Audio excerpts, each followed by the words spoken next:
اعوذ باللہ من الشیطان الرجیم، بسم اللہ الرحمن الرحیم۔ معزز ناظرین و سامعین، السلام علیکم۔ حضرت ابراہیم علیہ السلام اللہ تعالیٰ کے ایک جلیل القدر پیغمبر تھے۔ انہوں نے آزمائشیں بھی بہت اٹھائیں، اللہ تعالیٰ نے امتحانات بھی لیے، جس کے نتیجے میں اللہ تعالیٰ نے فرمایا کہ میں تمہیں لوگوں کا امام بنانے والا ہوں۔ لیکن انبیاء کی یہ شان ہوتی ہے کہ وہ اپنے پیروکاروں کو، اپنی نسلوں کو نہیں بھولتے۔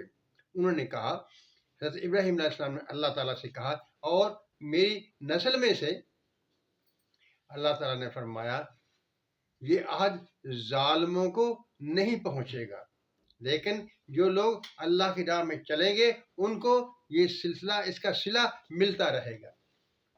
آج میں نے آپ کے سامنے حضرت ابراہیم علیہ السلام کے دو خوابوں کا ذکر کرنا ہے، جس سے ان کی شان کی بلندی آپ پر ظاہر ہو جائے گی کہ وہ کتنے عزم اور کتنی شان کے مالک پیغمبر تھے۔ ایک خواب تو حضرت ابراہیم علیہ السلام نے بچپن میں دیکھا،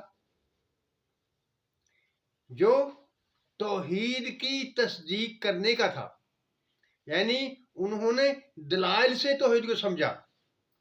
انہوں نے خواب میں دیکھا کہ ایک ستارہ ہے، وہ خوب روشن ہے۔ ان کے ذہن میں خیال آیا کہ ہو سکتا ہے کہ یہ میرا خدا ہو، لیکن دوسرے لمحے میں جب وہ ستارہ غائب ہو گیا اور اس کی جگہ پر چاند ظاہر ہوا تو انہوں نے سوچا کہ یہ اس سے بڑا ہے، یہ میرا خدا ہوگا، لیکن وہ بھی غائب ہو گیا۔ اس کے بعد سورج طلوع ہوا، انہوں نے دیکھا، کہا یہ سب سے بڑا ہے، لہذا یہ میرا خدا ہوگا، لیکن وہ بھی جب غروب ہو گیا تو انہوں نے کہا کہ میرا خدا ایسا خدا ہے جو کہ کبھی غروب نہیں ہوتا۔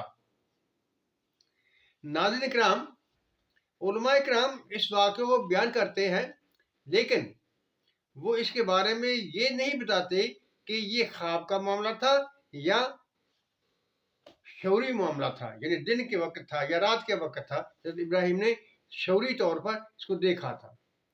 اگر اس کو شعوری طور پر لیا جائے کہ انہوں نے شعوری طور پر دیکھا تھا، خواب کا معاملہ نہیں تھا، تو اس واقعے سے ظاہر یہ ہوتا ہے کہ ابراہیم علیہ السلام کی عمر اس وقت اس قدر تھی کہ وہ سمجھتے تھے توحید کو، الہ کو، عبادت کو اور بندگی کو، اور اس بات کی سمجھ تو کافی عمر میں، یعنی 20-25 سال تک کی عمر میں آتی ہے۔ لیکن اگر اس کو خواب سمجھ لیا جائے تو یہ بچپن کا خواب ہو سکتا ہے۔ جب ابراہیم علیہ السلام نے یہ خواب دیکھا تو میرے خیال میں کچھ روایات کے روح سے ان کی عمر کم تھی، یعنی 14-15 سال کے قریب تھی۔ یعنی انہوں نے دلیل کے ساتھ خدا کو سمجھا۔ اور دوسرا خواب جو ابدیت کی تکمیل کے لیے تھا، وہ اس وقت دیکھا جب کہ آپ کی شادی ہو چکی تھی اور حضرت اسماعیل علیہ السلام آپ کے ساتھ دوڑنے بھاگنے کی عمر کو پہنچ چکے تھے۔ اس خواب کو جس میں انہوں نے یہ دیکھا تھا کہ میں اسماعیل علیہ السلام کو ذبح کر رہا ہوں، تو وہ بھی انہوں نے پورا کر دیا، جس کے صلے میں اللہ تعالیٰ نے جنت سے ایک دمبا بھیجا، ان کے حضرت اسماعیل کی جگہ ذبح ہوا، لیکن ان کو ذبح عظیم قرار دیا گیا۔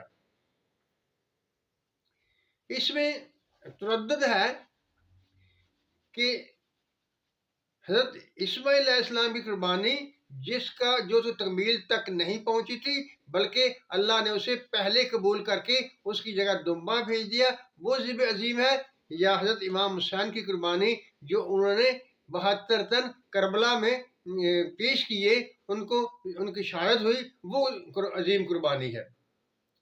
اگر موقع ملا تو انشاءاللہ میں جلد ہی ایک ایسی ویڈیو بناؤں گا جس میں اس بات کو واضح کرنے کی کوشش کروں گا کہ ذبح عظیم کیا ہے، اور حضرت اسماعیل علیہ السلام کی قربانی یا حضرت امام حسین علیہ السلام کی قربانی جو دی انہوں نے، وہ ذبح عظیم ہے۔ یعنی بات ہو رہی تھی حضرت ابراہیم علیہ السلام کی۔ حضرت ابراہیم علیہ السلام نے توحید کو بھی دلیل کے ساتھ سمجھا اور جب ابدیت والا خواب آیا تو اس میں چون چرا نہیں کی، بلکہ جیسے دیکھا تھا اس کو ویسے ہی پورا کیا۔ یہ ہے شان حضرت ابراہیم علیہ السلام کی، جس کے نتیجے میں حضرت ابراہیم علیہ السلام کو ایک بلند درجہ حاصل ہے۔